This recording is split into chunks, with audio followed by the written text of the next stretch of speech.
political consciousness, becoming politically mature. And as they develop this political maturity, they're able to see the recent trends in these political elections. Any minority that has a block of votes that stick together is in a strategic position. Either way you go, that's who gets it. You're in a position to determine who go to the White House and who stay in the doghouse. You're the one who has that power. You and I have never seen democracy. All we've seen is hypocrisy. Today, and look around America, we see America not through the eyes of someone who has enjoyed the fruits of Americanism. We see America through the eyes of someone who has been the victim of Americanism. We don't see any American dream. We've experienced only the American nightmare. We haven't benefited from America's democracy. We've only suffered from America's hypocrisy. And the generation that's coming up now can see it and are not afraid to say it. In the Middle East, in the exact same way that America is the oldest democracy in the world. I can remember walking down streets with a Palestinian guide, and we would get to certain streets and he would say, I can't walk down this street with you. You can walk, I cannot, because I'm Palestinian. And I thought, I know what that is. As we drove through the occupied territories and I would look out and I would see roads that Palestinians could use and roads that only Israeli Jews could use. I said, I know what this is. As I saw different colored license plates for different classes of people, I said, I know what this is. As I saw communities that I can only describe as segregated. And what I felt was a tremendous weight. I felt the obvious thing that I think all of us feel, that our tax dollars are effectively subsidizing apartheid, or subsidizing a segregationist order, a Jim Crow regime. But I also felt that as an African American who was reared on the fight against Jim Crow, against white supremacy, against apartheid, I felt tremendous shame. How could I not know? Peace and blessings, everybody. This is Damon K. Jones here, and this is a special edition of the People Before Politics show. We do it on Friday. It's Freedom Friday, where we usually do shows like this where we talk about freedom, justice, and equality, and people that are out in the streets challenging the system for freedom, justice, and equality. And, you know, for the last 3 months now, we've been having real honest discussions around Israel and Palestine. And I know there are some people who were told not to advertise with us anymore. A lot of Democratic candidates have refused to send advertisements to us, but that's okay, you know, because this is what we do. You know, we give the news with a Black point of view, and when we're discussing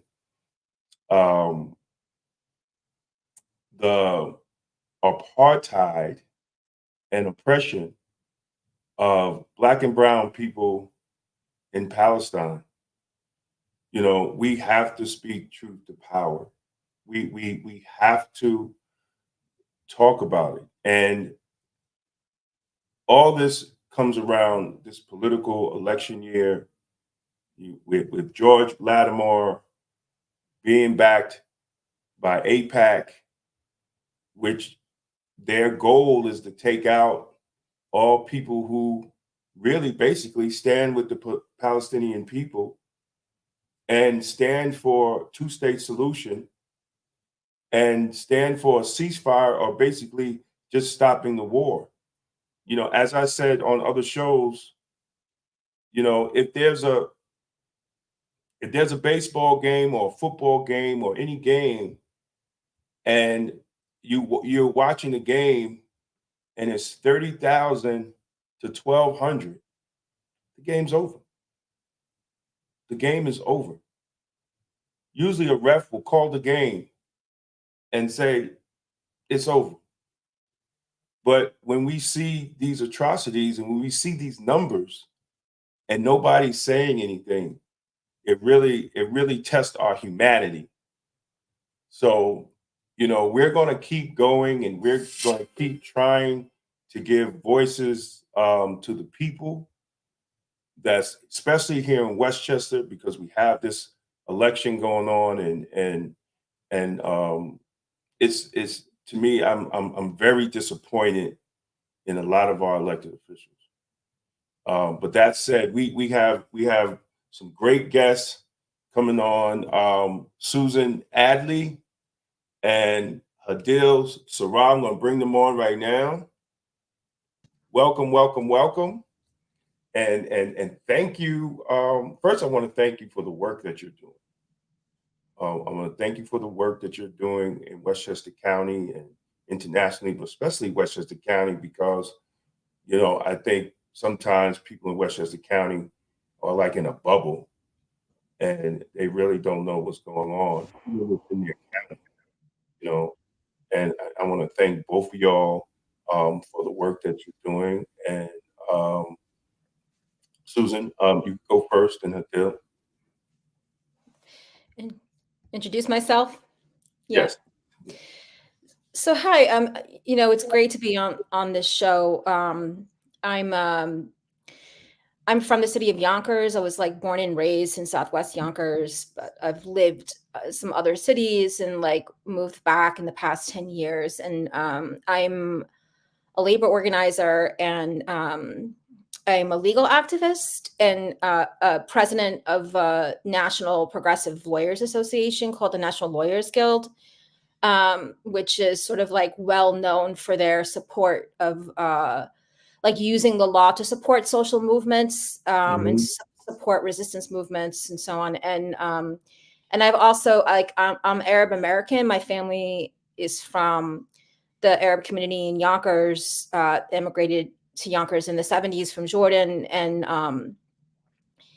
I've been kind of part of the Palestine solidarity movement in the US for since I was a youth, and belong to several community-based organizations that really are based in New York City. Okay, great. Adele? Hi, thank you so much for having us and for shedding the light on what's going on, related especially to the ceasefire process here in Yonkers. My name is Hadil, and I'm a teacher and researcher as what I do. And I'm originally Palestinian. My parents, who were immigrated in 1948, expelled from Palestine, and they moved to Jordan. So I did grow up in Jordan, but then I finished my high school and my college years here in Yonkers. And, after I've been organizer participant in the protest, but nothing really deep into the organizing field. But then, in November 2023, it just everybody felt the need here in Westchester, as you just mentioned, to really bring that movement up and mobilize and get the movement that's happening in the city, which is amazing, back here into Westchester, because we have the population who supports Palestine, but we don't have the energy and the organizing platform to really do it. So we did initiate Westchester for Palestine, which is technically a coalition that include independent activists who want to work for Palestine, but also organization that not necessarily for Palestine specifically, but want to do action and an initiative for Palestine. And we've been working with Jewish Voice for Peace, DSA, National Guild connection, and thank you for having us. Yeah, and thank you for coming on. I'm trying to word the question. When you living in Westchester and you hear or you see the insensitivity, because I have friends that are from Palestine, I have Muslim friends, I have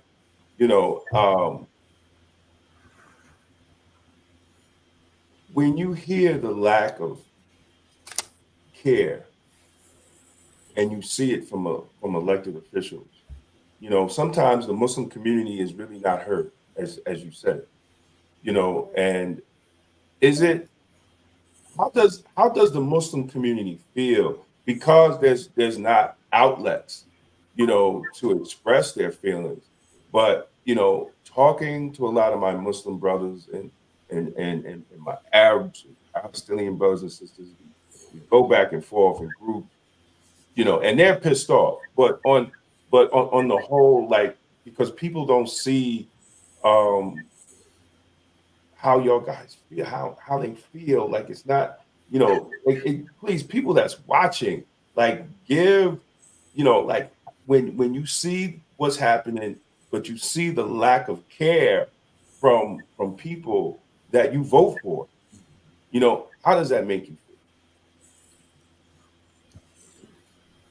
Um, I mean, to be honest with you, with the reaction that we've been seeing after, like, in everything that's happening since November, um, it kind of reveals people in its true color for Yeah. us, whether friends, institutes, council members. But for politician, I'm personally not surprised, and I know a lot of my friends are not surprised. It's something like we kind of knew. We kind of try to adapt. We try to just say, you know what, we're fighting for our rights as Muslims here in Yonkers, in Westchester, and it gotten better throughout the years. Maybe we forgot for a little bit. We're like, oh yeah, you know what, they're really with us. But then this, what happened? It's like, whoa, no, it really didn't really change, like there's that depth of like, we're with you on certain things, we support you, we want to empower you, but you touch base on Palestine or anything against Israel, you are canceled. And as hard as that is for us to watch and go through, as much as it's good, because we cannot really waste time anymore thinking that this is a group is our ally or not. Right. So it's kind of helped us to discern. um but still, it made us rage, right? Like, we're not really surprised, Mm. but that does not take the feeling away. Like, it's just ridiculous, especially from politician, and not just like government politician, like here local Yonkers Council, for example. Our work with them just was, I never thought that the corruption is that like in the small town as well, as much as it is in the higher government. Yeah. Susan? Yeah, I mean, I agree with Hadil, and like it's also like it's our local government, it's also our like national government, and there's been a lot of periods of time when we felt like the Arab and Muslim voice was never heard, right? I mean, they were bombing Gaza in 2014. They were bombing Gaza in like the month before Obama became president. They invaded Iraq in 2003, and like there was just a lot of, you know, noise kind of like supporting. Well, at least, over the years, there's been a growing movement in opposition to all of those policies, which is important to point out. But it's a generally kind of on a national level feeling that like our voice is like Middle East policy is Middle East policy, U.S. interests, pro-Israeli.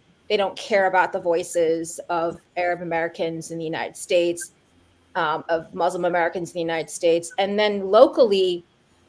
I mean, I grew up in Yonkers, so I can't speak to all the cities, right? But at some point I left before I came back because I always just felt that like Yonkers was just a really racist, corrupt city where there wasn't really a lot of opportunity to think about a different way of doing things, right? So like I became an organizer in Chicago, became an organizer in New York City. I didn't know which direction to go in Right. Yonkers because that kind of expectation, like I don't think that like most of our politicians care about Arabs, Muslims, or any Black and brown people, right?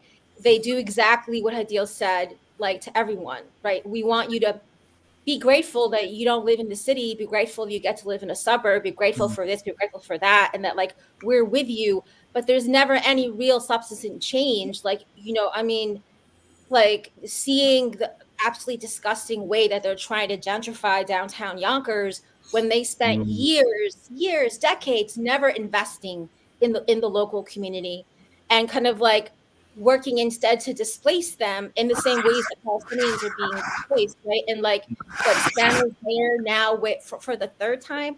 You know, I knew the Spano family when I was in grade school, right? And I always knew them to be racist. Sorry to say that.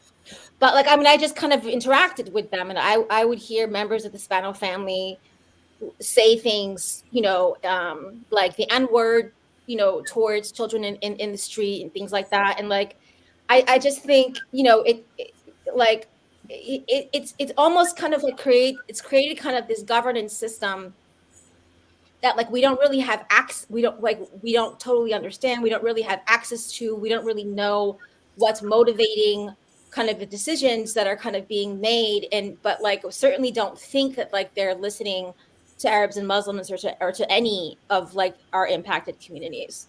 Yeah. Uh, Welcome to the show. Sorry I was late. I was taking care of a few things. I'm AJ. Um, you know, we hear a lot of terms like anti-Semitic thrown around these days. Anything that you say about a Jewish person, whether it's true or not, they say is anti-Semitic. What you don't hear are terms, and you're starting to hear a little bit more, Islamophobia, anti-blackness. Like, these things have been going on for forever and ever and ever, but it's kind of like, it's ignored. It's almost acceptable. Um, with Islam, the link to terrorism and everything, just the expectation, just the accusation is almost acceptable. And we live amongst that, and we're told to like kind of get over it. You know what I'm saying? And we have to integrate some kind of way to make to make it where.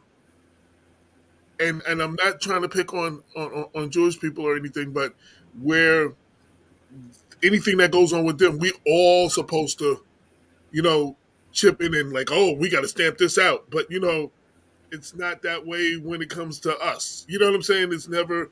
We're supposed to feel empathy for what they went through, and what they went through was atrocious. You know what I'm saying? In history, but so have we. You know what I'm saying? And when do we get that kind of consideration? I feel that often, and I just wanted to give you all a chance to speak on that. If that, if y'all feel the same way. I mean, honestly, this is the double standard of view that we've seen, right? It's just there's certain group of people who just assume that we should all support when it comes, and I wouldn't say Jews, but I would say white, Right. Okay. white or European descents. Like Mhm. anything happens in the world, right? There's some atrocity happening to in a white country or to a white group of people. We all should post. Everybody, all the politician goes out to support, and then it's not the same for other people. So it is, yeah, it's the racist mentality that we really live in, and it's kind of expected, and in a way we really used to it in a way, right? Like we know it's wrong, but when we see it, we're like, yeah, this is how it is. You know? I don't know if Susan have something to add on that.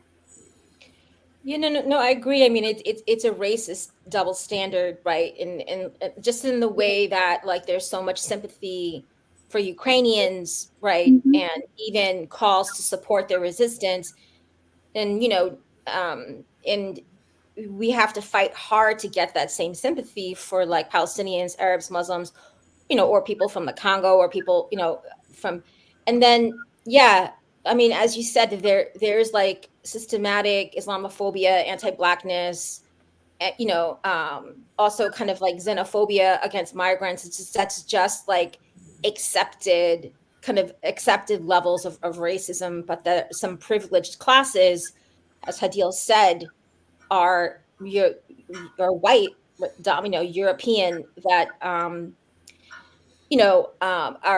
are protected, much more easily. But I also think that like that's weaponized, that's used as a weapon against us, right? And there are a lot of really active, strong anti-Zionist Jews, and there's always been like movements of like white Jews who've called this out and who've pointed this out and who are like standing, you know, um, in support of like Arab, Muslim, Black communities, and standing against what Israel is doing, and that's really kind of helped contribute, I think, to the growth of the movement here, in the U.S. in particular. I wanted to ask one other question real quick that came to mind. So right now the world is all talking about what happened on October 7th. Before October 7th, a lot of people were not really, the world was not focused on what was going on in this region. Some of the things that are going on in Gaza right now have preceded October 7th. I want you to share a little bit of that. This is not new, and I'm not saying that October 7th they deserved it or not. I'm not trying to say anything like that, but I'm saying that what's going on now has been going on for a while, but does not get attention, and I want y'all to share that a little bit. Suzanne, you can go. You want me to start? Yeah. Well, yeah, I mean, like the European colonization of Palestine actually began in the 19th century, right? And it in the late 19th century, and it it was kind of part of a very European kind of ideology of like the right to colonize lands of the global South, right? And actually the first kind of development of like the political ideology of Zionism, they actually considered Uganda as a place to sort of like build their sort of white Jewish state, right? But that, sort of pointing to historical Palestine, where actually like Palestinian Jews have lived just like Palestinian Christians and Palestinian Muslims for like centuries, right? They could invoke the Bible kind of or the Torah as sort of that connection, But so the colonization began with like groups of settlers coming in that increasingly became violent against the indigenous sort of like Palestinian populations, right? And then in the 1930s, you start to see the first, you really sort of seen an escalation of that violence of like stealing lands, of like, colonial violence against the Palestinians. And you see Palestinian farmers and workers starting to organize and rise up against it. And then in 1948, and the British Empire had a lot with facilitating this, like, as well as the Western dominated UN, they created the state of Israel. In the process of doing it, destroyed more than 500 Palestinian villages, and engaged in several massacres and violent displacement of people from their homes. And Hadil was just talking about her family's own experience of that in 1948. My grandparents actually also in 1948 left, but they had already lived in Jordan before that, so they had a home to go back to. And then, and then what that led to was then, increasing movements by, the Israeli state to capture more land, right? And so they began to also occupy Gaza and the West Bank in 1967. And they have total control over the lives of Palestinians, right? And, they've been kind of engaging in really this violent occupation, that it doesn't just look like the starving and the siege of Gaza for over 10 years, but also like daily humiliation, killing, imprisonment of Palestinian people. So there's so much to it, and there's just so many layers, and yes, and it's ignored. And I think what a lot of people also don't know is that, putting my legal hat on for a second, the fact is that Israel has been determined to be in a legal occupying power by international law, by international legal cases, which means that as the illegal occupying power, they have zero right legally to self-defense because they are the belligerent power. Whereas the law clearly establishes over and over again the right for colonized people to resist to resist a belligerent, to resist a racist regime, to resist a colonial regime, right? And these are things that were written when African states were fighting for their independence, when Mhm. and it's very clear. Also, the international law is very clear that Palestinians have this right, and they have this right to do this in any way that they need to, including taking up arms. And I can share that. I can share those international legal Please do. documents with anybody who is interested in seeing them. Absolutely. I, I, I love data and paperwork. Um, you I know, asked that question because for that reason, and also our guest, one of our viewers just said something throughout history. If you look through history, and we faced as Black people, the treatment of a certain treatment for over so many Um, years, and over so many years, and then the resistance to the verbal, for lack of a better term, get your knee off our neck. You know what I'm saying? We're pushing back, like we're being held out. We decide to stand up. You know, it's always looked at as, it's always called things like terrorism. It's always called things like other things. I wanted to show that there's two sides of this, not just the side that we see in the media.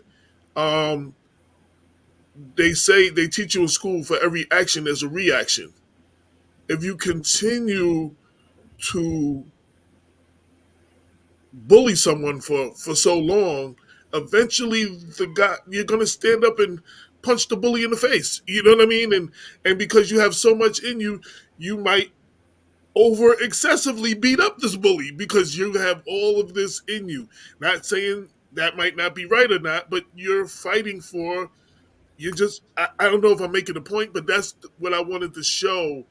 There's often two sides of a story, and I look at, African American history, Black history here in America, certain uprisings, certain pushbacks, the way they have been covered by the media, the way they have been, portrayed. And some of that was just the frustration of what's been going on for so many years. And maybe y'all can speak a little bit to that. I mean, honestly, when you're saying the two side kind of perspective, right? I mean, they tried so hard for 100 years, like let's say at least 1948, to hide that part.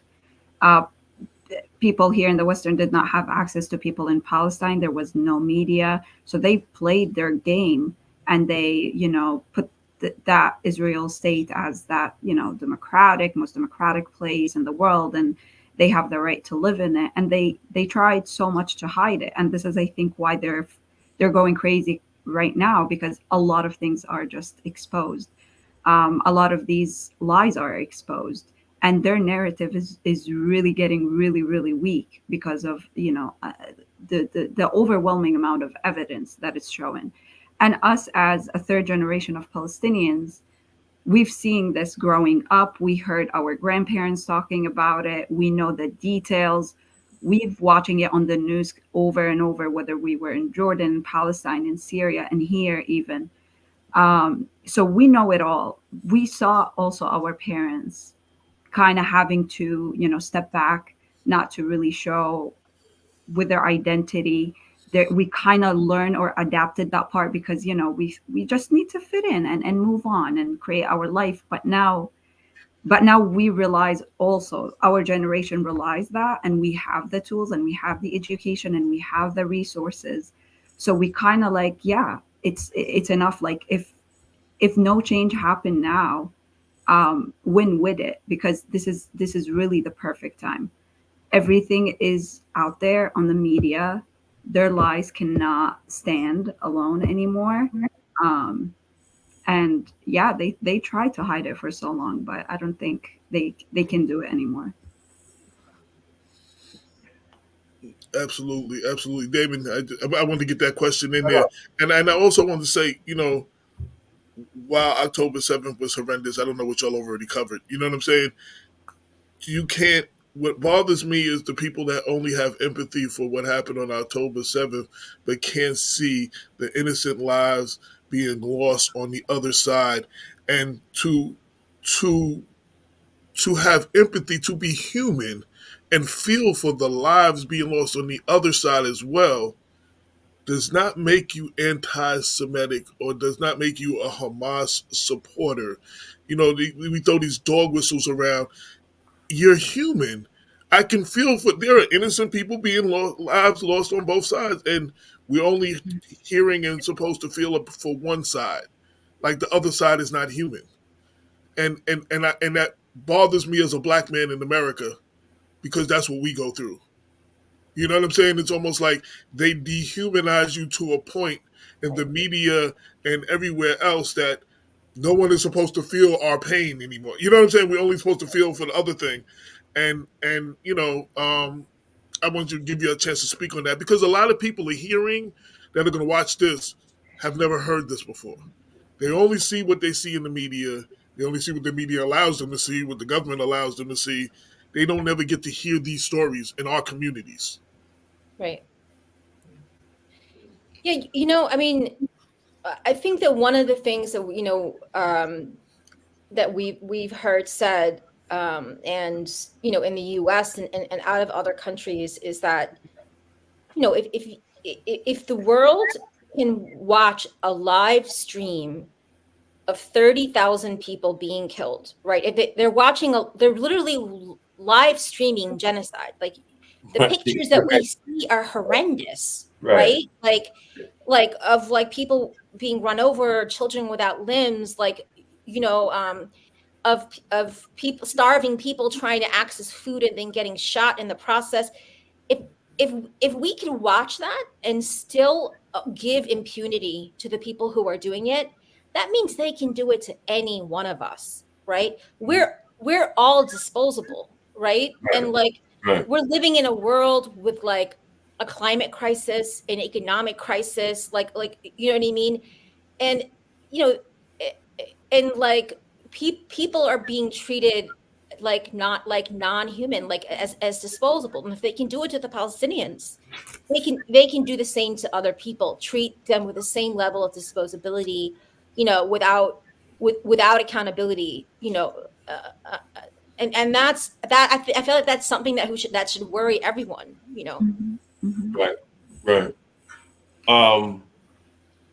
And I just want to add about the anti-Semitic part is that first definition of Semite is not Jewish people. We are, as Palestinian, are people who have languages as Arabic, Moroccan, other things. So anybody who's watching this and it's like, just Google what is the definition of it. Exactly. And the idea is that no matter who was doing this against the Palestinian, no matter who, Jews, if it was Christian, if it was Muslim who's doing it, this is our reaction. This is how we will defend it. It's not about who's doing it. It's about what is it that is done and has been done on the Palestinian people. As you said, if somebody is bullying you for more than 70 years, no matter who is that person, no matter what's the religion, where is he from, your reaction will be the same, right? You're not going to ask him, are you Muslim? So I'll forgive you. Or are you Christian? So I'll attack you, for example, So it's a propaganda that have been implemented in the world that kind of, I think that's right. And I think, for people that are watching, when you talk about, when they say anti-Semitic, like they get it twisted, right? Because if they're doing what they're doing, then what they're doing is anti-Semitic also. So, and the fact that Minister Farrakhan in the Nation of Islam has right now in court, they have sued the ADL for the word anti-Semitic. And that is going through the courts. And no mainstream media is actually talking about that. but it is actually in the courts now. So we will see, what anti-Semitic means, in the court of law, with this lawsuit. And I think he's suing the ADL for $100 million of defamation. Now, we was talking earlier before we started the show. There's a long history, especially with the Black Power movement, in America, in the relationship to the Palestinian struggle. And I think a lot of people don't, right? Younger people don't know, but it's to me, it's shocking that the older people have amnesia, right? And, all of a sudden they're forgetting, I was just even SNCC put out a statement, which some of the older people were upset at SNCC for putting out a statement back in the 60s in support of the Palestinians when they were occupying Palestine. So I mean, like,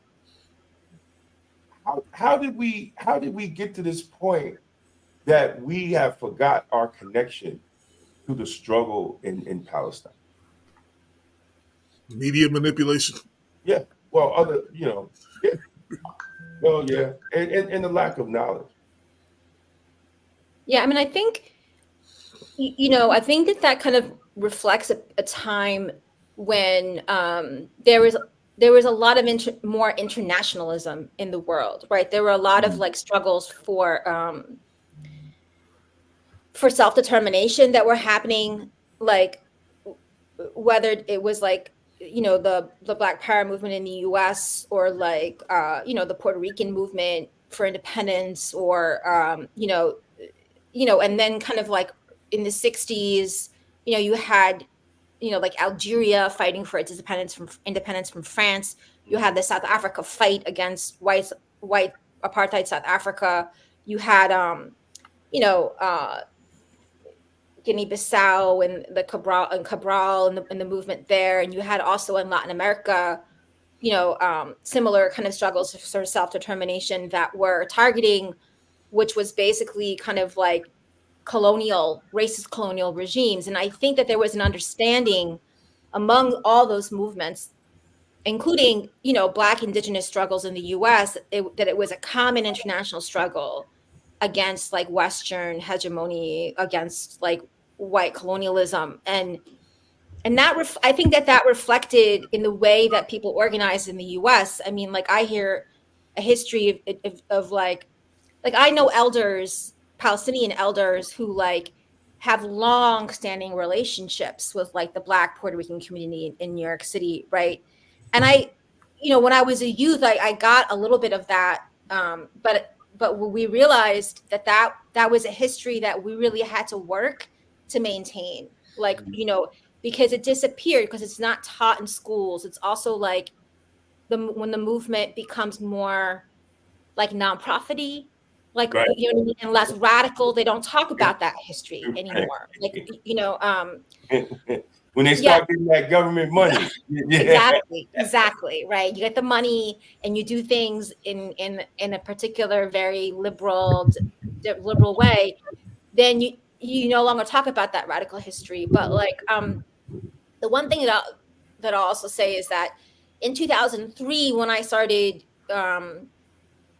really kind of like organizing, I co-organized a delegation to Palestine, which was like a Arab, Palestinian, Black, Puerto Rican delegation. And so we went with like Malcolm X grassroots movement and like several Puerto Rican groups from the city. And the idea was to make a connection between political prisoners in Palestine and political prisoners in the United States. We went with this group also called Prison Moratorium Project out of Brooklyn that doesn't exist anymore.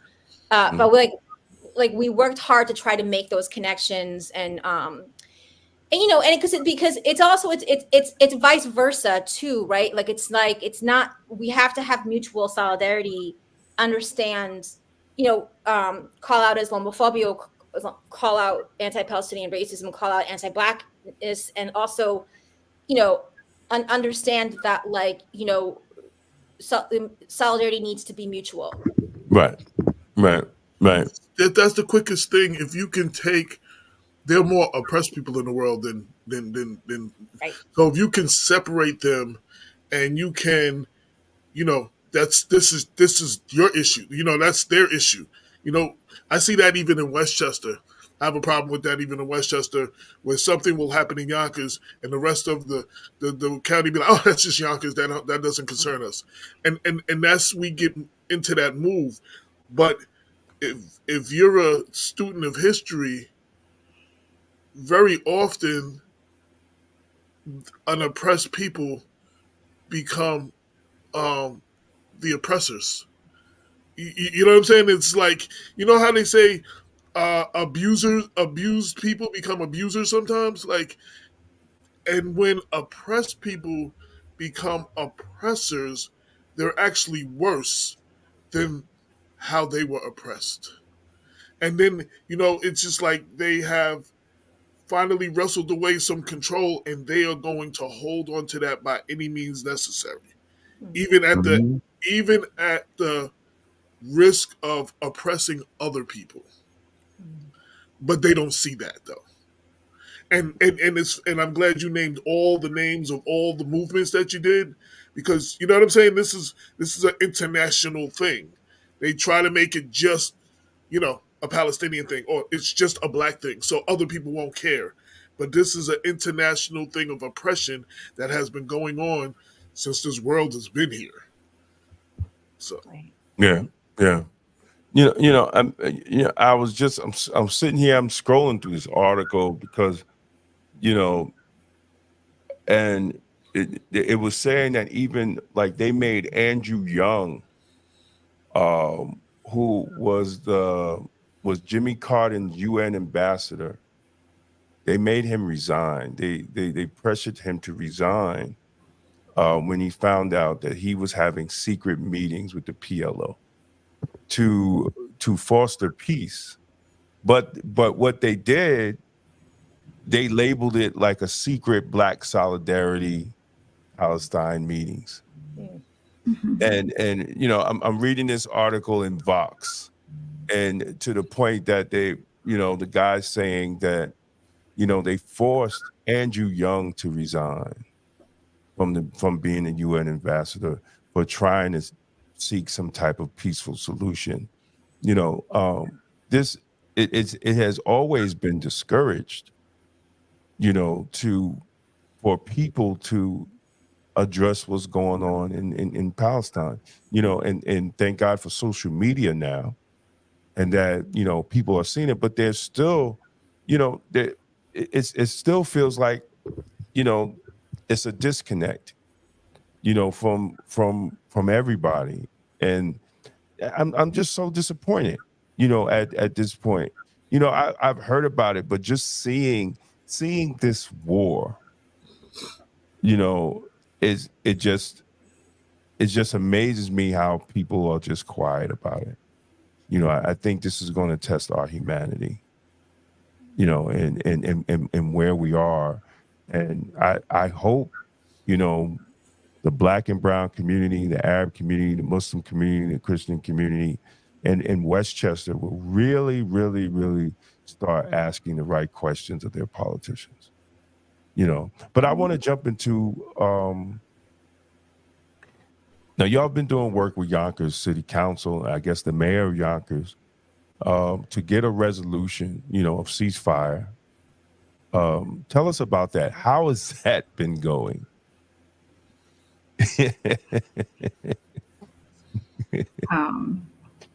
I'll start it on the process. Yeah, so technically we did approach the council members on January 30th. That was the first time we introduced the resolution. Our resolution was just adopted from the Newburgh resolution, which was passed. So we're not working with the mayor, right? We should technically be working with the council members. They have the control over these resolution. And also Spanos, probably not our best ally in this specific request. We did propose it. Then February 7th was the official when we send it via mail and all of that. They have been telling us we received it.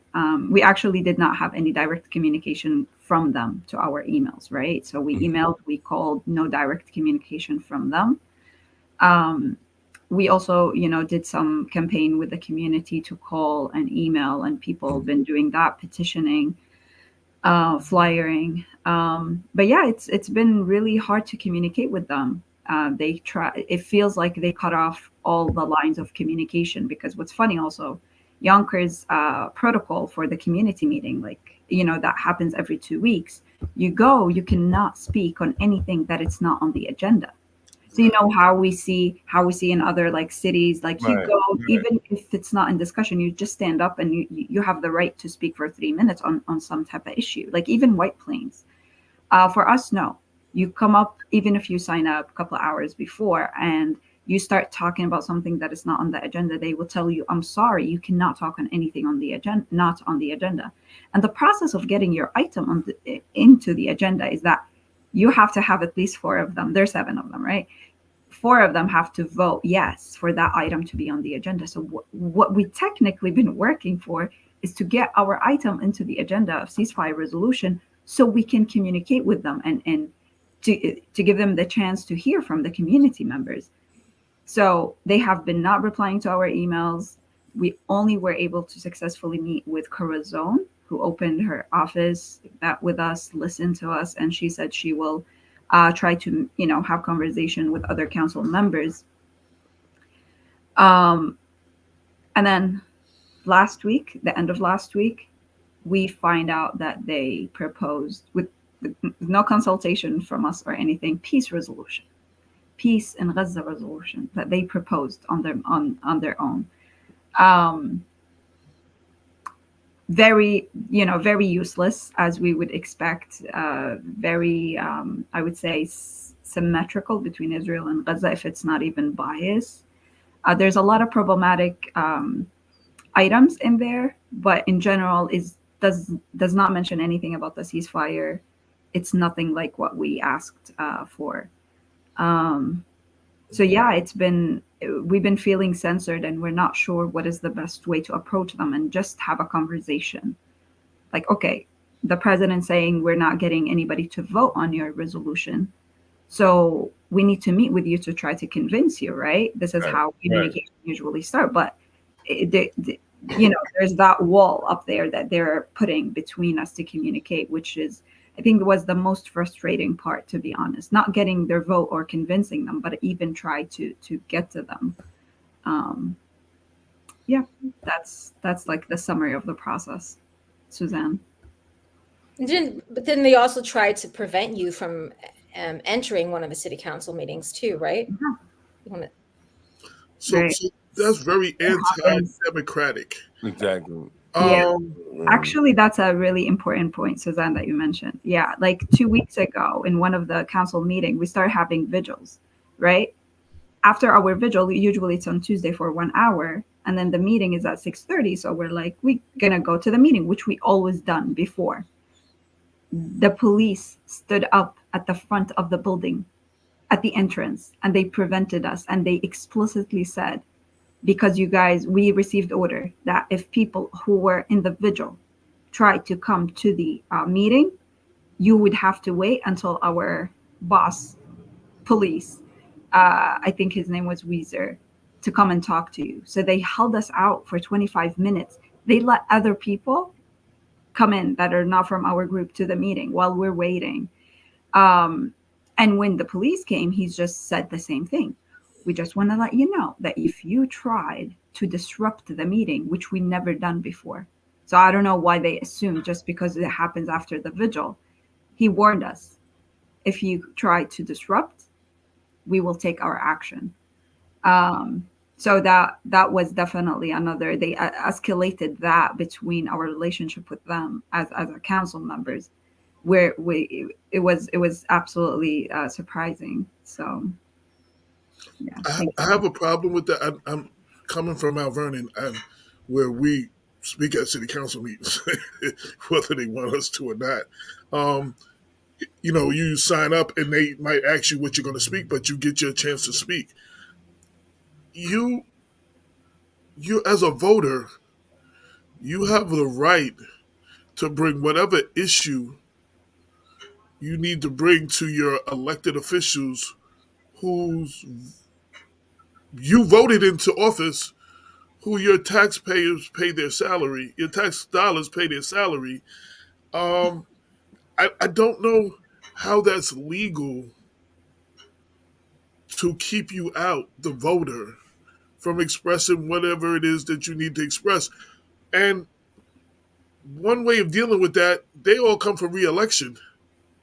And Mhm. and they're going to come to your groups for their votes. You understand what I'm saying? And we don't we're not voting for that unless y'all change that. You know what I'm saying? Like, and if you're not going Right, to change, we're not right, voting for you. And right, right. there's peaceful assembly outside of the city council, outside of the building. That everybody who goes to that meeting gotta hear what y'all are talking about. You know what I'm saying? So I mean, I I don't I have to look into that because I don't know how that. I mean, I'm sure it's legal once they pass. Once the county, once the city council passes it, it's legal. You know what I'm saying? Yeah, But but it's undemocratic though. right. It's we throwing around a whole lot of words. So that's getting you to speak against anything that's against that they don't want you to speak about. They can silence you, and Yeah, that's a problem. That's Exactly. and I'm not just talking about Yonkers. I'm talking about anywhere this takes place. Exactly. You Yeah. know, in Russia they kill you for speaking up against stuff. You know what I'm saying? Like just this is a problem. This is slippery slope to that. Like I mean, I'm not trying to exaggerate for at all. You know what I'm saying? Like this is a slippery slope. And have you tried taking it to the county if you couldn't take it to the city? Like talking to your county legislators. I don't know if he's more amenable or it's not the same thing as your city doing it, but seeing if the county will do it. Um, I what do you think, Hadil? I mean, I mean, we didn't try yet to do it because it feels like we are in an important fight, right? Like as you said, like these points that we're coming across are revealing a lot about the city itself, and I think we kind of trying to focus our force to confront the process itself because everything is important in this progress. So we didn't consider yet putting it up for the county. We would say definitely the county would be harder. I mean, Yonkers. We started with Yonkers because we thought it's Right. has right, a right. That's where you're from. Right, majority of absolutely. diverse population, like comparing to even White Plains, it's better, right? You would think it is, but not council members wise apparently. Um, but I mean, probably if we found again that it's a locked door, we might consider it, but it's not on the table as of now. I'm glad you brought this up. And that's the most important thing. You have to do by any means necessary and educate people, whether it's having press conferences, whether it's doing this, because see, we talk to a lot of these council members when they're candidates. You know what I'm saying? We when they have issues, they come to us. This is definitely something I'm going to be Oh, asking, we all, yeah, absolutely. not specifically just for your group, but for any group. You know what I'm saying that wants to speak on something. Their method of silencing that group, like you know, and I say it this way because you know people have a way of, oh, that's just a Palestinian thing. You know what I'm saying? Like say, oh, right. that's just a black thing. No, this is if they can do that to this group, they can do that to any group that Mhm. speaks against whatever. You know what I'm saying? Whatever it is. And this country was built on protest, and speaking up and pushing back. We learned about all that stuff. With Britain and the Boston Tea Party and all that. This country was built on that. So to now, again, you get here and you get in power, and then you silence that. And Yonkers is the what now, the third or fourth largest city in New York. Third, right? That's third. Yeah.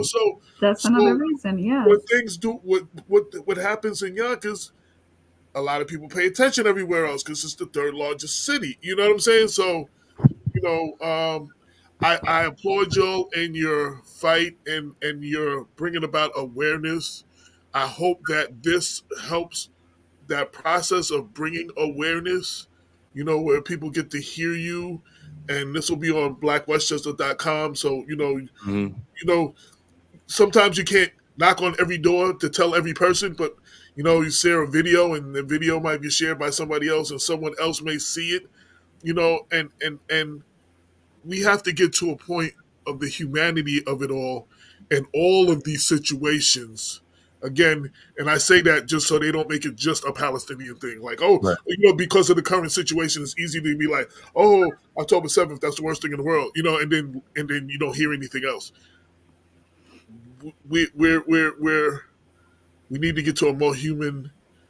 We need to get more humanity all across the board because all of these situations, and it's funny because the groups that are trying to silence you are the ones crawling for humanity for their situations. You know what I'm saying? If you have to give humanity to get humanity, you have to. You know what I'm saying? What the Bible says: do unto others as you want to have them do to you. Like, I mean, that's a commandment. Like, you know what I'm saying? I mean, like, so we don't live by that.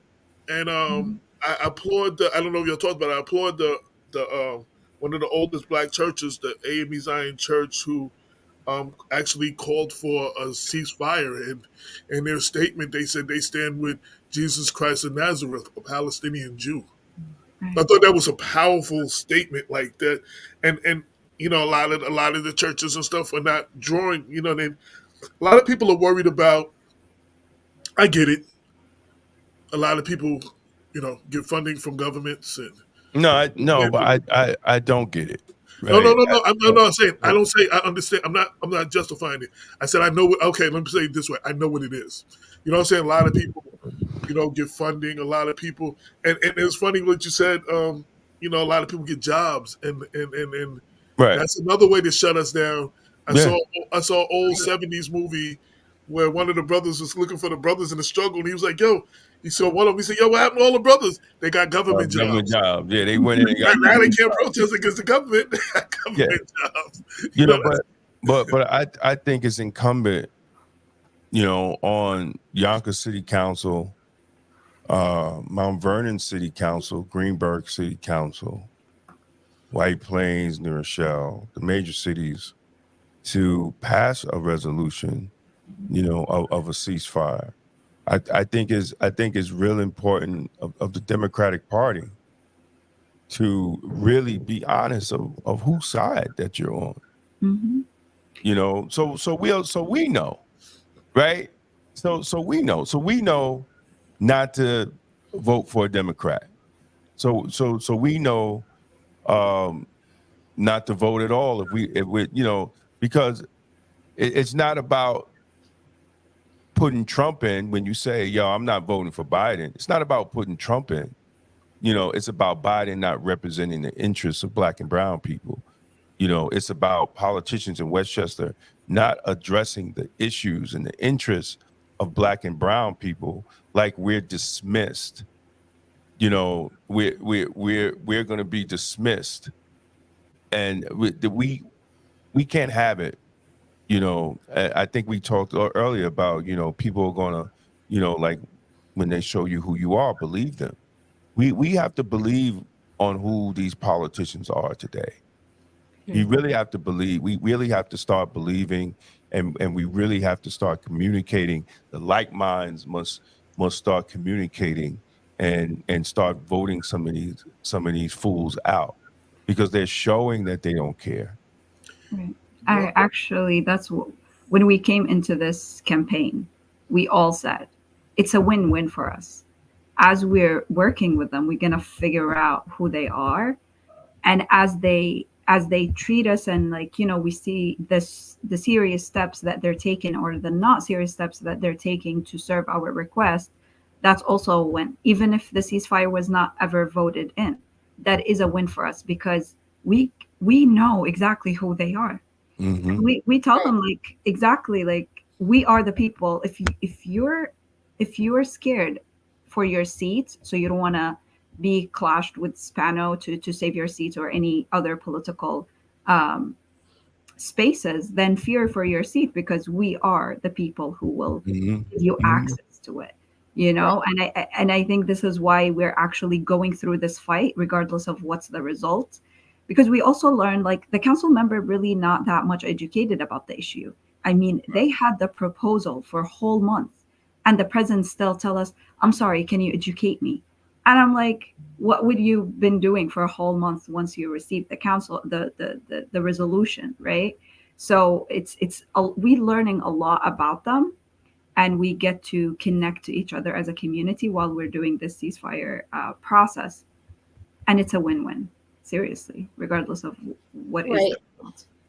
And they also kind of want to, people who want things, business to go on as usual, act as if, again, as you said, this is just a Palestinian issue, and they ignore the way that it impacts their own communities. I mean, like, why are billions of dollars of like tax money going to support a genocide when Exactly. they just cut $80 million from Yonkers schools? Like, I like, Right. and Exactly. and that they count on people not asking those questions, right? And then also another way that it impacts is that, like, in U.S. Israeli relations, I mean, Israel has served a role in training police departments all over the country in militarized policing, and we're seeing, And we and that also has right. an, not that Impact. the U.S. itself knows how to be a police Right. force, but But like, yeah, but it's definitely impacting right, the oppression of Black and brown people, directly, in communities, in communities of color. right. I really believe that the United States, like, they were busy pointing at the relationship with Trump and Russia, but what was really happening is that the United States has been it's a coup, from a foreign government, because when you have a political action committee that's going to spend hundreds of millions of dollars, just to take out Black and brown elected officials, and even some Jewish elected officials, right? That are just speaking on, like, from a humanities perspective, or speaking and saying, "Hey, listen, all right, instead of sending 14 billion over to Israel, let's just send 2 billion, and let's take the rest and let's fix our infrastructure. Let's invest back in our communities. Let's invest back in our schools." Like, people forget, this is our money. Like, Mhm. this is our money.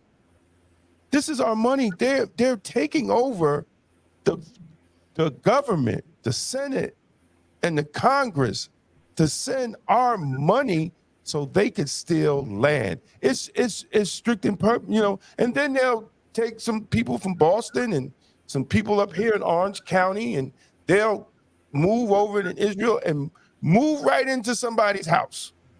And that's what's going on. And we are silent about it. And our politicians are so scared, terrified, that they'd be labeled anti-Israel or anti-Semitic. That it really saddens me that they will turn a blind eye on this type of oppression. Now, before we finish, let's Can I say one thing real quick? yeah. Money. So we talked. Damon started to go there. Sometimes you have to redistribute the pain, and the only thing that moves them is the money. We've seen this. I lived in Georgia. Chick-fil-A had made a comment of against the gay community, and they was like, "Oh, they took their money, and none of them would buy Chick-fil-A for like a certain period of time." So Chick-fil-A had to apologize and change their procedures, and they looked at some of the Latinos about. I don't know what the issue was, but they wanted to show how important they were. So for one day, they just didn't go to work, and they shut down the city. Like, because they do so many things, they literally shut the city. And whatever they were fighting for, they got. So sometimes, what Martin Luther King was saying just before he got killed, got assassinated, you have to redistribute the pain. And the way that you do that is with your dollar. So you're not going to spend, when you as a group of people, we're not going to spend money for whatever it is that matters to them. You know what I'm saying? Until you do this, you start getting their point. You start getting their attention when you really start really putting dents in their pocket, because they don't care about humanity. Sometimes they don't care about what's right and wrong, but they care about losing money. They care about things being hurt because you're withholding your money to show how important your dollar is and how important you really is. That's the only way they know how important you are, is withholding your money. So I don't know what situations you can do, but I would suggest a consideration of movement in that way. You know what I'm saying? With that gets attention, and that brings out media too, so that helps spread the message even further. You know, so I hope that I'm going to say, I just want to show, trying to pull up something real quick. We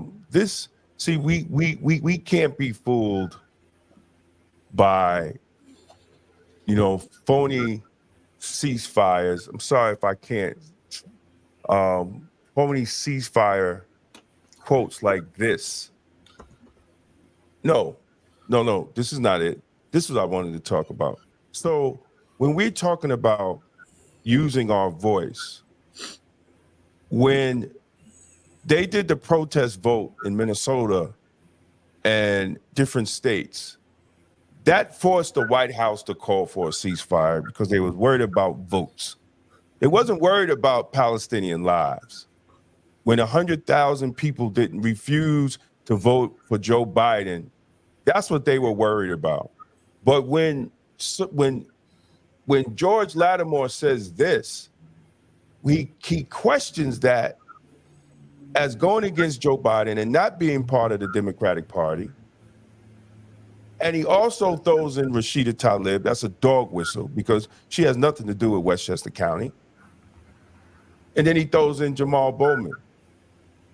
Who he's running against. Why do we have to stand behind Biden when he's not standing with us? Right. Yeah, I mean, we have to show the Democrats that it can't be business as usual. And this is a moment to show that. I mean, not just with the Palestinian cause, but like what has the Biden administration done for Black and brown people? Exactly. Like nothing. But they use this tactic of like making us scared. Like they use this fear tactic. You don't vote for Biden, then we're gonna get Trump, and just like, well, show us how you've been any better. Honestly. Exactly. I mean, I'm not saying, I am worried about the rise of the right wing in the US and elsewhere, but like, if Trump wins again, the Democrats really are to blame. Exactly. Exactly. Just like as they were before. Yeah, exactly. But they always want to shame people, or use the scare tactic that the Republican is a big boogeyman, right? He's a big boogeyman, but yet George Lattimore gets funding from Republicans. Like this is like, it's a bunch of hypocrisy. The protest vote was another way, a protest. What mattered to them was the votes. What mattered wasn't the issue. What mattered was the votes. And the group of people was like, they said what they were saying and they were not being heard. And they were like, okay, we're going to have this protest vote, but we're not going to vote for none of that. It's like none of the above or whatever. You know what I'm saying? And just to show how many of us there are. And you know what? That got national news. And as Damon said, now there's calls from the president and the vice president for a ceasefire, a temporary ceasefire. Now even Latimer, who made that statement, is now calling for a ceasefire. You know what I'm saying? Well, I mean, his call for ceasefire, excuse my French, but we do this on the show sometime, was bullshit, right? His call for a ceasefire was bullshit. Well, that's what I'm saying. The votes mattered, not the issue. That's what I said. It wasn't about the issue being important to them. No, it was just the votes. What he said, right? Look at what he said. He agreed with Biden. He didn't agree with the loss of life. Then he mentioned the Israeli hostages, never mentioned any deaths of the innocent Palestinians or the women and children. That was bullshit. That was just to say he was going to, just to say he did something. Let's not be fooled. That meant nothing.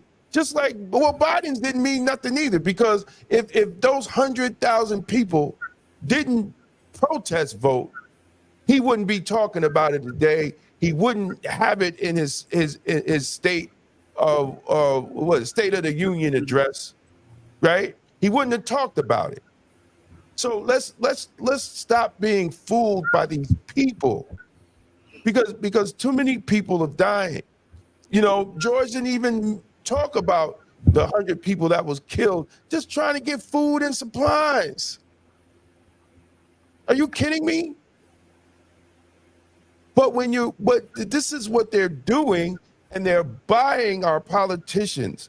I've been, brother, you know, I've been saying it for a long time. Black and brown people, we need to start buying our damn politicians. And if you can't buy them, we got to rent them, because this is what they're doing to us. This is what they're doing to us. And any politicians that's watching, and anybody that's watching, just go to the New York State Board of Election, click on donations, and see the people that call the shots of your politicians. It's not you. They just use you for your vote. And that's what I said. It all comes down to the money and the vote, not the issue. They don't care about the issue, but if you take away their money, or you threaten not to vote, now you got their attention. Now they're like, oh, okay, let me hear what they have to say. And I don't even know if they believe the issue, but they're willing to say whatever to bring that 100,000 people back to make them votes, or right. to whoever's withholding money or whatever, crippling their local economy. They're willing to do so. Right. Like look at the history of the Selma bus ride. They didn't give the people the right because it was the right thing to do.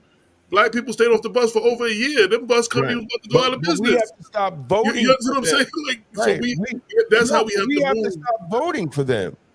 Period.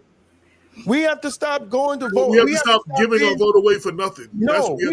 Well, listen. When you don't vote, just like Sister said, oh, you want Trump to win? My community ain't changing. Whoever's president. But I'm not going to give you my vote because you're lying to me. Yeah. At least Trump is telling you he ain't shit, right? We know that. We know that for a fact. But you're lying to me for me to give you my vote. And don't let people, oh, they fought for the right for you to vote. No, they fought for the right for me to have a choice. Mm-hmm. Not just to vote. Because if we go back in the time capsule, they'll tell you, no, don't give your vote for them. Right? We have a choice, and choosing not to vote is a vote. Right. I'll be right back. Sure. That's the FedEx man. I gotta get this. My daughter. So what else? You know, like I said, you know, we have to stop giving our vote away for free. That's where I'm at. We don't ask for other groups of people. They ask for certain things, or as a group of people, we're not going to vote for you. You know what I'm saying? And again, so that's the way you have to hit them. But protests is very important. This country was run on protests, and it's funny how even during Trump, how they tried to stamp out people during the George Floyd protests. Like, you know, anybody who says anything against the establishment, you know, they were labeled all kinds of terrorists and stuff. Mm-hmm. Martin Luther King and Malcolm X were labeled as terrorists. Martin Luther King was about peace and nonviolence, and he was a terrorist by this country. You know, right. I know you want to say something, and I don't want to interrupt. I don't want to delay. Go ahead. I think you guys mentioned a couple of really important stuff that we're thinking it's really powerful and important in this movement of liberation, not Palestinian liberation, yes, but also the people's liberation, because one of the main point is to connect our struggle, and it is really directly connected. Like, to see how we're struggling because of our tax money going to kill our Palestinian brothers and sisters, it's a one thing, and it's it's the two kind of field or point that we're working on. It's the boycott, because all what our governments and this power care about is the money, it's the finance. Mhm. So to boycott the product, to boycott services that they use to benefit the most, is what's going to raise, it's what's going to make them care about what we say, and to, you know, to accept our demands. And the second thing is the voting. With that, I feel like we're as communities, especially minority communities, we're so distracted, we're so tired from working, we're having so much other things in our life that we lost our focus on politics. And it is hectic, it is hectic to work on with all of these agenda and propaganda that's happening in the background, that people don't have patience for it anymore. So people sometimes go vote just because, and sometimes they don't even do it. You know, I'm talking about our little communities here. So it's to work on both contingent of like raising awareness of who to vote for, to why, and how to keep going with them, like how to keep them, like keep track with them after they take up on the seat. So as in this point, education for our communities is very important on these two topics: voting and who and why, but also boycott.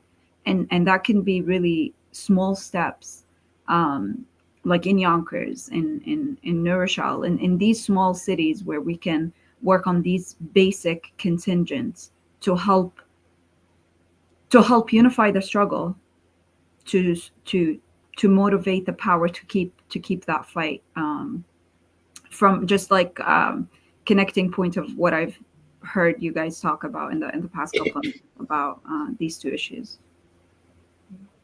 So what Damon was saying, we talk about boycott. Actually, not voting is a form of a boycott if you do it as a group of people. Like, say, or the whole Muslim community in Yonkers gets together, or as many of them as possible, and do not participate in the upcoming election. You're going to get some attention, because a lot of these people that are in office probably needed your community to win. And if you decided not to vote or sit out of an election, making it obvious why you are. You know what I'm saying? Like, not just your numbers are going that we're not voting because you're not representing our issues, or you're not whatever it is that you want to convey. Sitting out in an election as a planned boycott, that is a form of a boycott. And as another way of getting attention. And unfortunately, you have to do these things to get the attention, to make them pay attention to you. I speak as a black man in America. Like, nothing we've ever got, no civil rights, no voting rights, no nothing was ever given to us because it was the right thing to do. And this country has never done anything like that. We had to, like I said, the summer boycott, the civil rights movement, sometimes the riots. I'm not advocating for rioting, but you know what I'm saying? But things had to be done to, like, we're not going to take this anymore. And we got to be careful, because a lot of times they will do something just to appease you, a group of your people, but not give you what you want. We were fighting for criminal justice reform and all of that after George Floyd. You know what they gave us? They gave us a national holiday called Juneteenth. And black people had parties the day off. Yeah, but they gave white people a day off too. That didn't really give us what we wanted, but a whole bunch of people was happy because Juneteenth is now a holiday. But we didn't get criminal justice reform. We didn't get that John Lewis bill passed, and all those things that we were asking for. We didn't get none of that. But we gotta pay day off. So they will always give you something and it'll divide. Because you got some people that are not going to fight. They're not the frontline people, but they support your cause, and something like that will make them shut up. And they're like, oh, well, we got Juneteenth now. So you got to watch that too. So, I know I don't have to tell you this, but I'm just sharing some of our experience and how we are connected. And like you said, quoting Martin Luther King, which they all like to do, an injustice anywhere is an injustice everywhere. And if you're going to stand on that, and you're going to speak up against injustice, then you don't just pick and choose which injustice you speak on, or just the ones that touch you. an injustice, if that phrase means anything to an injustice anywhere, no matter who it involves, is an injustice everywhere. And Mhm. you're gonna speak it, make them stand on that. You know what I'm saying? Like, so I'm glad that y'all reached out, or however this happened, and Damon told me, because this story needs to be told, and there will be people that support us that will be mad at us for doing this show. There will be people that will be like, "Oh, we're going to be called everything that we was already being called before." But our stories need to be told, and I hope that this is the beginning of the people finally hearing from our local community, which is made up of many people, and we got to hear. We come to these things to be heard, all of us in this world, but we don't come to hear. And that's the problem. We never try to hear. People want you to hear what they have to say, but they don't never want to hear you. You know what I'm saying? So, like, you want us to be considerate of what you're going through, but you never feel our pain. You never want to, we're told to get over it. You know what I'm saying? Oh, you still talking about slavery? Oh, that was years. Are you still talking about that? The person got killed by the police. Oh, that was weeks ago. We're always told to get over it, but these other situations we must never forget. Right. So, Never forget. yeah, No.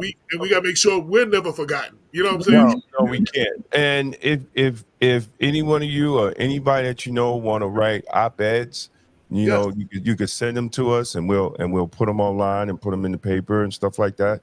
So where you could use us, to get the word out. And if people want to support, is there an email or anything that Yes. they could contact y'all guys? Yeah, Westchester for Palestine at Gmail, and 4 is the number 4. Okay. So Westchester number 4 Palestine at gmail.com. Okay, And great. also we have the Instagram page, which is our main platform on Okay, social okay. media, and it's the same username. Oh, But great. on I'll the follow y'all Instagram, guys right now. yeah, on the Instagram it's not number 4, it's just FOR. Just Okay. yeah. So Oh, guys, great. let me just Westchester, the number 4, Palestine. Okay. Yep, got it right here. Yep. And I would say the most important thing that we would like to connect with the community through is our weekly vigil. It's happening every Tuesday at 5:30 to 6:30. This is where we can get together, share information, stand up together for to honor our brothers and sisters in Gaza, but also speak about the updates and what can we do as a community, and to build that movement. So Tuesdays 5:30 to 6:30 in front of the city hall in Yonkers. Great. We'd Wonderful. love to see people. There's also a protest on Sunday morning for something important. There's a real estate company that is setting up events in Harsdale, Brooklyn, New Jersey, and I think elsewhere to basically facilitate the sale of stolen Palestinian land Really? In New to York? American Jews who want to illegally settle, colonize Palestine. And so one of those real estate events is taking place in Harsdale Sunday morning. There's one in Brooklyn happening on Tuesday, and there's a huge action being planned, but there's also one being planned in Westchester at the Leffel School, which is 555 West Harsdale Avenue. That's where they're having the event to sell the land? To sell illegal Yeah, sale Nana of just sent us an stolen email. land. I mean, it's illegal under international law, but they can still go and have this.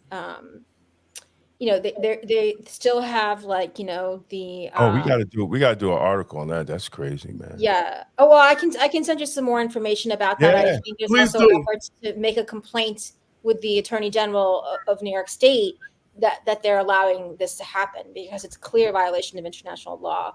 But that's 9 a.m. on this Sunday, March 10th. Wow. It's homes in these illegal settlements that's in the West Bank. So there's some news out there that no, it's in actual Israel. No, it's in the West Bank. And another comment about the location, just to be clear, LaFell High School is hosting this event. So we're Yes. protesting on that just because it's the venue. It's not because of the high school, because they're hosting that event. And it's important to say that they've been in the previous events happening in New York and New Jersey.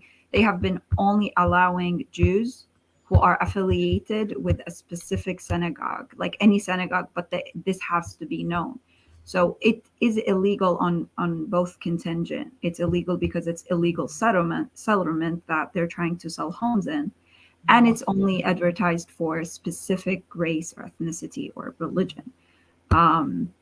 So Sunday at 9 to 12, we're trying to stand there. What's the name of the organization that's do the real estate or whatever, the broker that's doing it? It's mainly Keller Williams. And I mean, honestly, there's so many logos on their advertise. We did post. You posted it on your Instagram page? Yes, I did. Okay. I did. I actually, yeah. So we posted with all of the organization that they're like kind of adapting it, but one of the main one is Keller Williams. And LaFell High School have a kind of recent history with Yonkers. They were the reason why a Coach Williams from Roosevelt High School was kicked. Does anybody recall that? Yeah, no, I worked with him in corrections. He's a great guy. Right. So they were the reason who made all of these claims about Roosevelt High School team, LaFell High School. So I mean, just as an institute, they have been like, just have bad presence or negative presence in Westchester in general, and now they're hosting this event. This is crazy. Yeah. This is crazy. Well, we got a lot of fighting to do, but I'm glad your guys are in the front and doing and educating people, and like I said, whatever we can do to help, articles, email blasts, whatever we could do to help, we're here. We're definitely here for your guys. Sounds great. I think we appreciate that. AJ? Thank you for having Yeah, me. yeah. No, I was actually looking up the information because Nada sent us something, and I'm trying to figure out what she sent us, and it was green, and it did that school started with an L. It's the same school. I can't. Yeah. I'm looking for the information because she emailed it to us, and now I can't find it. And I actually did a educational post about it, so I can send it after to Damon. That has some details about like the specific settlements that they're selling and stuff like that. And we could ask George about it in the debate. Does he agree with that? Since he wants to talk all that stuff, we can ask him. I'm serious. He's laughing, but So, for any of our viewers that are hearing these issues, hearing some stuff for the first time, they may never have heard any last words or how they can get involved to help you in your struggle. We really need all hands on deck, and we need people who's ready to show and work on showing and learning how our struggle is won. Seriously, like this is our most true situation that we live in and our most powerful tool at this point. Westchester for Palestine, we welcome everybody to work on issues for Palestine in the region of Westchester. We do teach-ins, protests, different contingent. So that's really the path that we're going currently. And the idea is to unify struggle and to fight for all of our liberation, especially in our small communities. Anybody who fights for civil rights or human rights, we have to understand this is an international thing. We have to understand there are oppressed people all over this country, especially people of color all over this country, and we're more powerful together, and they know that. So they do everything they can to divide us. They do everything to dehumanize us in the media. So when bad things happen to us, we weren't human. We're not supposed to be looked at as human, so you're not supposed to feel for it. But that's BS, though, and we have to fight against that. And everybody, if you have any humanity, you have to feel empathy for the innocent lives being killed on both sides of this issue. It is not, just what happened on October 7th was a bad thing, but what has happened since then is even worse in a lot of ways. You understand what I'm saying? So, there's people, and I'm not trying to hear that Hamas hides under schools and in those areas. You know what? When you're a big military like that, you're supposed to have like that intelligence, and you're supposed to be able to infiltrate things, and you got special. You go in there hand to hand combat. You don't blow up the whole area and kill everybody and throw away the baby with the bathwater. You go get the individuals who are guilty. You know what I'm saying? And Yeah, but that's not the goal. Yeah, but That's not the goal. yeah, but the one thing I'd say maybe to end is that a lot, like I think as Hadil said, like people really need to do their due diligence to educate themselves, right?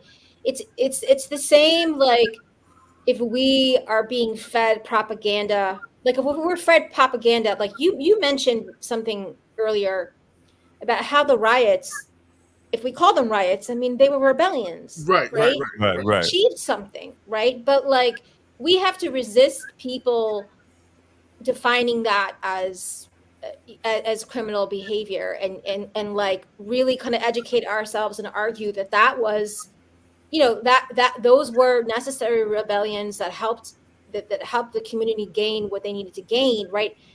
And it's the same with like educating ourselves around, Malcolm X's like, quote about how the media will have you believing that, the victims are the criminals, right? Now, there's been so much propaganda about Hamas and about the Palestinians that have come out, and US media has been putting out more propaganda than the Israeli media itself, honestly. Wow. Like stories about mass rapes, which have been debunked over and over again, stories about beheading babies, which was debunked over and over again, which like US White House officials were saying. And it's the same with like, hiding in schools and hiding, I mean, in hospitals and so on. So like, we have to sort of be really discerning about, and also understand that like, even though there's this whole way that like politicians are being brought, and also not just being brought, but like you dare go against Israel, you can easily lose your seat in the United States, right? We know that. But the fact is that like the US government, whether or not there was a pro-Zionist lobby here, would still be supporting Israel because they're protecting, the larger US government is protecting their own interests in the region, oil, trade routes, like, military bases and stuff. So, we need to educate ourselves around that. And then I think, like, as Hadil said, this is an opportunity. Like, it's been like a real pleasure talking to the two of you, honestly. It's not like our typical experience in Westchester, like, to have these conversations. Like, this is maybe a good opportunity for our communities to do more collaborative projects with each other going forward in West. We create a real movement in Westchester, I would definitely stand with y'all if you want to do any kind of town halls in the community, in the community or something. As long as I know ahead of time, I would definitely be there with y'all and have the same conversation, to our audiences and to our community. So, whatever we can do, you have Damon's contact information. Please keep us in the loop. Again, I'll have this on Black Westchester within the half an hour, and we'll blast it out to our all our listeners and stuff, and hopefully start a conversation. I just want to say, as with everything else, this is the beginning of a conversation. This is not the conversation. Right. This is a big. If you've seen something that moved you, or you learned something, you need to go back to your circles and continue this conversation. If you've seen something that moved, you need to share this video. If you watch it on YouTube, subscribe and like and all those kind of things. Share the video with other people. And actually, since we started the conversation, you can get groups of people in your community and you can show this video on the projector and then have a Q&A and a panel discussion about it afterwards. Pro, for, whatever. This is the beginning of a conversation.